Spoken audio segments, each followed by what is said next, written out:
할렐루야, 주님의 이름으로 문안드립니다. 다 같이 사도신경으로 신앙 고백하심으로써 수요일 새벽 예배를 시작하겠습니다. 나는 전능하신 아버지 하나님, 천지의 창조주를 믿습니다. 나는 그의 유일하신 아들, 우리 주 예수 그리스도를 믿습니다. 그는 성령으로 잉태되어 동정녀 마리아에게서 나시고 본디오 빌라도에게 고난을 받아 십자가에 못 박혀 죽으시고 장사된 지 사흘 만에 죽은 자 가운데서 다시 살아나셨으며 하늘에 오르시어 전능하신 아버지 하나님 우편에 앉아 계시다가 거기로부터 살아있는 자와 죽은 자를 심판하러 오십니다. 나는 성령을 믿으며 거룩한 공교회와 성도의 교제와 죄를 용서받는 것과 몸의 부활과 영생을 믿습니다. 아멘. 거룩하신 하나님, 이 아침 우리들을 주님 곁으로 인도하여 주시고 하나님의 말씀으로 우리를 덮어주시고 채워주셔서 감사합니다. 하나님을 사모하는 마음으로 이 자리 가운데 나왔사오니 이 예배 시간 우리에게 거룩의 옷을 입혀주시고 거룩한 마음을 갖게 해주셔서 오늘도 성도로서 거룩한 삶을 살아가는 우리 모두 되도록 도와주시옵소서. 육신의 질병으로 인해서 고통 중에 있는 성도들이 있습니다. 마음 가운데 큰 상처를 받고 아파하고 있는 성도들이 있습니다.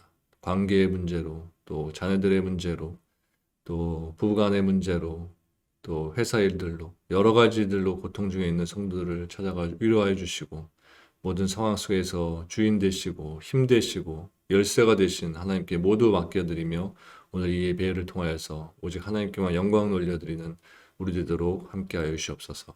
말씀 앞에 겸허하게 엎드리며 경배하며 그 말씀을 받아들이기 원합니다. 주여 말씀하여 주시고 하나님의 그 크신 뜻을 오늘 함께 말씀을 통해 깨우침 받는 우리들 되도록 도와주시옵소서. 감사를 드리며 예수님의 이름으로 기도합니다. 아멘. 오늘 하나님께서 우리들에게 주시는 말씀은 누가복음 9장 57절부터 62절까지의 말씀입니다. 누가복음 9장 57절부터 62절까지의 말씀을 제가 봉독해 드리겠습니다. 길 가실 때에 어떤 사람이 여짜오되 어디로 가시든지 나는 따르리이다. 예수께서 이르시되 여우도 굴이 있고 공중에 새도 집이 있으되 인자는 머리 둘 곳이 없도다 하시고 또 다른 사람에게 나를 따르라 하시니 그가 이르되 나로 먼저 가서 내 아버지를 장사하게 허락하옵소서. 이르시되 죽은 자들로 자기의 죽은 자들을 장사하게 하고 너는 가서 하나님의 나라를 전파하라 하시고 또 다른 사람이 이르되 주여 내가 주를 따르겠나이다마는 나로 먼저 내 가족을 작별하게 허락하소서. 예수께서 이르시되 손에 쟁기를 잡고 뒤를 돌아보는 자는 하나님의 나라에 합당하지 아니하리라 하시니라. 오늘 본문 말씀은 9장 51절부터 56절 말씀에 이어서 주님께서 제시하신 제자됨의 조건에 대해서 기록하고 있습니다. 여기서 주님은 제자가 되려는 사람의 조건을 세 부류의 사람들을 통해서 제시해 주셨습니다. 첫 번째는 어디로 가시든지 저는 좋으리다 하면서 성급하게 따르려는 자에게 예수님께서는 여우도 굴이 있고 공중에 새도 집이 있으되 인자는 머리 둘 곳이 없도다 라고 말씀하심으로써 예수님의 제자가 되기 위해서는 물질적인 궁핍이나 사람들의 배척과 같은 고난을 감수해야 한다는 것을 말씀하셨습니다. 즉 예수님께서는 오직 영광만 바라고 예수님을 따르려는 사람들에게 예수님의 현실을 분명하게 일러주심으로써 주님의 제자가 되기 위해서는 많은 어려움을 극복하는 인내가 요구된다라는 이것을 가르쳐 주신 것입니다. 둘째는 부친의 장사를 핑계로 주님을 따르기를 주저하는 사람에게는 죽은 자들로 자기의 죽은 자들을 장사하게 하고 너는 가서 하나님의 나라를 전파하라 라고 말씀하심으로써 제자가 되기 위해서는 무엇보다도 하나님 나라의 일을 최우선순위에 둬야 한다는 것을 말씀하셨습니다. 물론 이것은 인륜을 저버리고 오직 복음을 따르라 하는 것이 아니라 제자의 우선순위는 복음 사역에 있기 때문에 부모에 대한 도리가 복음의 의무를 미루기 위한 변명이 되어서는 안 된다는 것입니다. 셋째로는 가족과의 작별을 조건으로 주님을 따르는 것을 지체하는 자에게는 손에 쟁기를 잡고 뒤를 돌아보는 자는 하나님 나라에 합당치 아니하리라 이렇게 말씀하심으로써 주님의 제자가 되려면 세상 것에 대한 집착을 버려야 하는 것에 대해서 말씀하셨습니다. 이 말씀 역시도 세상의 염려와 관심이 복음의 사역을 방해할 수 없다는 가르침입니다. 사실 예수님을 따르기 위해서는 때로 가족과의 관계도 초월해야 하고 재물이나 지위 등 자기가 쌓아올린 모든 세상적인 것들을 포기해야 할 때도 있는 것입니다. 그러므로 예수님의 제자로 합당한 복음의 사역자가 되려면 세상의 것을 희생하고 모든 가치에 앞서서 예수님께 절대적으로 헌신하는 자세를 가져야 한다는 것입니다. 우리는 이러한 본문의 말씀을 통해서 주님의 제자가 되기 위해 가져야 할 합당한 자세가 무엇인지 분명하게 배우게 됩니다. 57절, 58절 말씀을 보면 예수님께서는 길을 가실 때 어떤 사람이 와서 예수께서 어디로 가시든지 따르겠다라고 하자 여우도 굴이 있고 공중에 새도 집이 있을 때 인자는 머리 둘 것이 없도다 이렇게 말씀하셨습니다. 이것은 주님을 따르겠다고 나선 한 사람에 대한 주님의 완곡한 거절의 말씀입니다. 그런데 이러한 말씀은 어찌 보면 호의적인 마음으로 따르기를 자청하는 사람에게 하신 말씀치고는 너무나도 야박한 말씀처럼 보일 수 있습니다. 그러나 이것은 주님이 야박해서가 아니라 다른 이유가 있었기 때문이었습니다. 그렇다면 예수님께서는 왜 이처럼 따르기를 자청하는 사람에게 거절의 말씀을 하셨던 것일까요? 여러분, 먼저 이 말씀과 병행이 되는 마태복음을 보면 이처럼 주님을 따르겠다고 자청한 사람은 다름 아닌 서기관이었습니다. 당시 서기관은 상당한 지식인이었고 사회적으로도 높은 지위를 가진 인물이었습니다. 또 대개 바리새인들이 이 서기관의 직위를 맡아 보았습니다.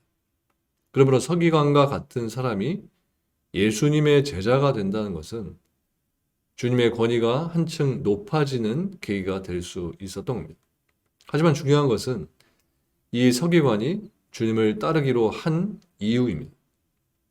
즉, 이 서기관은 인간적인 영광과 출세를 바라보면서 주님을 따르겠다 이렇게 자청하고 나섰던 것입니다.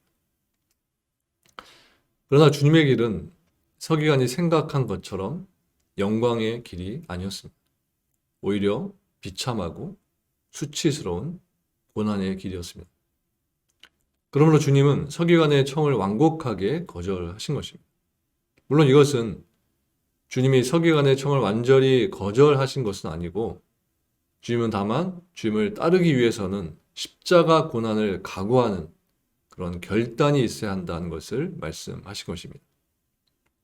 그리고 바로 이러한 주님의 말씀이야말로 그리스도의 제자가 되겠다고 나선 우리 성도들이 모두 깊이 명심하고 있어야 할 말씀인 것입니다. 왜냐하면 많은 성도들이 아직도 이러한 자각 없이 신앙생활을 하고 있기 때문입니다. 하지만 이러한 깊은 깨달음과 결단 없이 신앙생활을 하게 되면 신앙의 실패자가 될 수밖에 없습니다. 오늘 교회 다니는 사람들 중에는 교회만 다니면 복 받을 줄로 생각하는 사람들이 있습니다. 물론 전혀 틀리다라고 말할 수는 없습니다. 예수 믿고 교회 다니면 복을 받는 것이 분명합니다. 하지만 성경이 말하는 복은 세상 사람들이 생각하듯 예수 믿으면 무조건 병도 고치고 건강해지고 물질적으로 부자가 되고 출세한다는 식의 그러한 현세적인 축복이 아닙니다. 성경의 축복과는 현세의 축복을 무시하지는 않지만 보다 영적이고 내세적인 것입니다. 성경은 오히려 그러한 내세의 축복을 위해서는 현세에서 고난도 받아야 한다고 말씀하고 있습니다. 때문에 세속적인 복을 바라보면서 교회에 나왔던 많은 사람들이 복음으로 인해 상황이 어려워지면 인해 신앙을 버리는 경우가 허다한 것입니다. 마치 요한복음 말씀에서 육신의 떡을 생각하고 왔다가 영생의 떡을 말씀하시는 주님을 보자 많은 무리들이 떠났던 것과 같은 것입니다.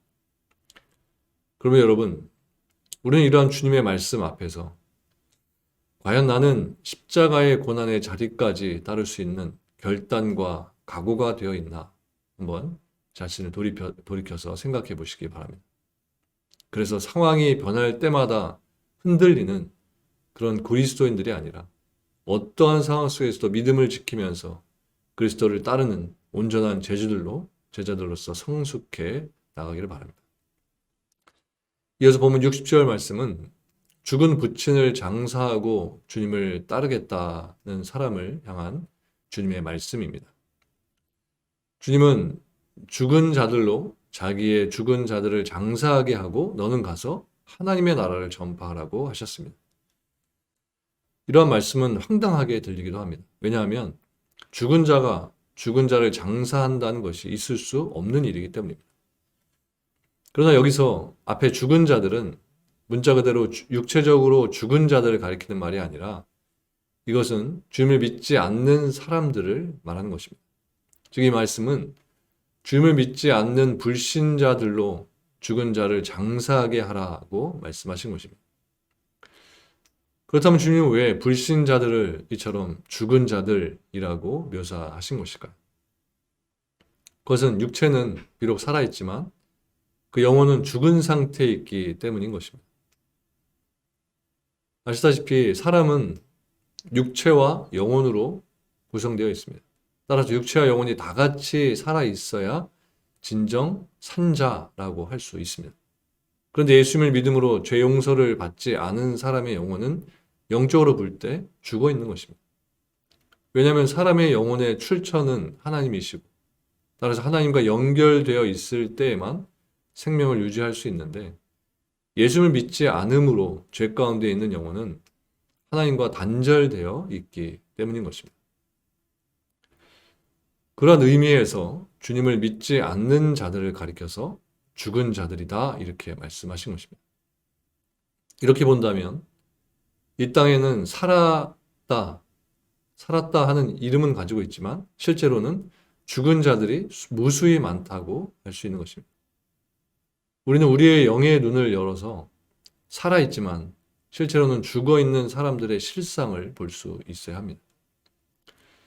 그래서 주님이 죽었던 회당장 야이로의 딸과 나인성 과부의 아들 그리고 나사로에 대해서 불쌍히 여기고 그들을 살려주셨던 것처럼 우리도 영적으로 죽어있는 사람들을 불쌍히 여기고 그들을 살리는 생명운동을 일으켜야 하는 것입니다.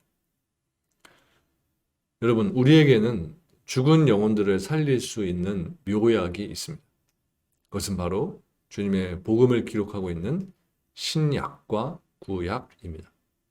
우리는 이 생명의 약인 복음을 이 땅의 수많은 죽은 영혼들에게 나누어주면서 그들을 다시 살리는 새 생명의 역사를 일으켜야 하는 것입니다. 여러분, 오늘 본문을 보면 예수님께서는 공생의 기간의 마지막이 다가오자 마지막 사명의 완수를 위해 굳은 결심으로 예루살렘을 향해 발걸음을 옮기셨습니다.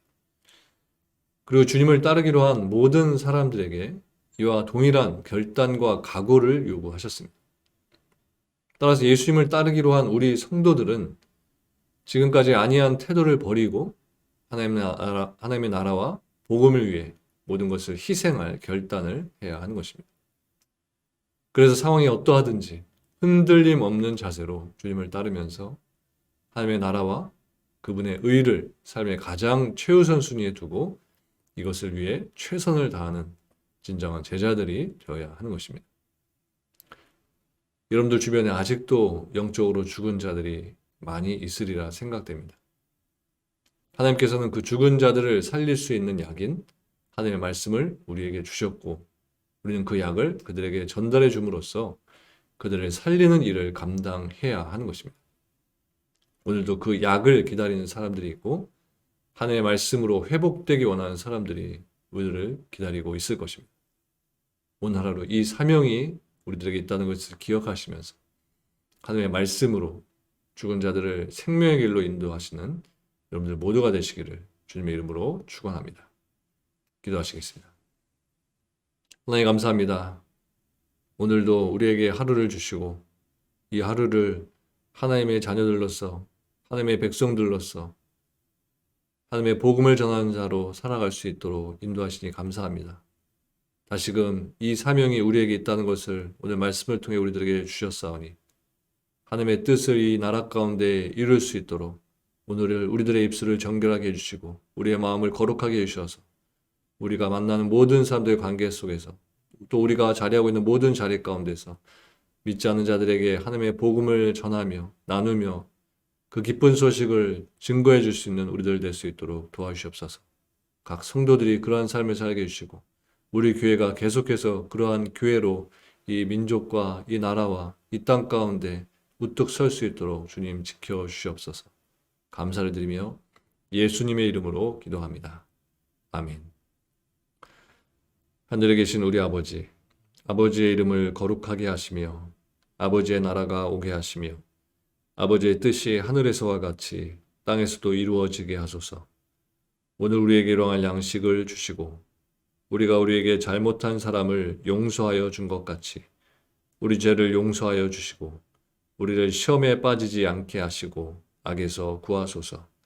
나라와 권능과 영광이 영원히 아버지의 것입니다. 아멘.